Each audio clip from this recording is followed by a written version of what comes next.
स्वागत आहे तुमचं माझ्या मिनी ब्लॉगमध्ये। आज सकाळच्या नाश्त्यात चहा आणि चपाती होती, खाल्ले। त्यानंतर जरा झाडांका पाणी घातले, कारण झाडा पण खूप बावलेली आणि ऊन पण खूप लागता आणि मोबाईलवरती रील्स बघून बघून कंटाळलेलो, त्यामुळे टीव्ही लावला आणि टीव्हीवरती CID बघत बसलेलं।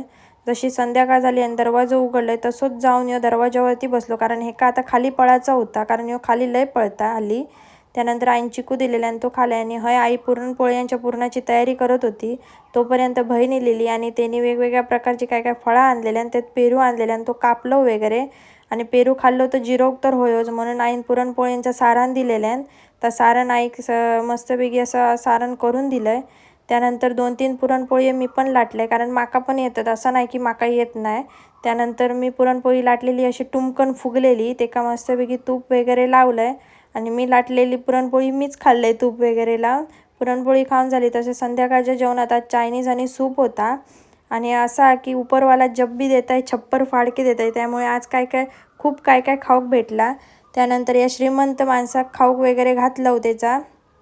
परत संध्याकाळी फालुदा आणलेलो होतो, तो फालुदा वगैरे खाल्लाय। तर भेटूया उद्याच्या नेक्स्ट ब्लॉगमध्ये।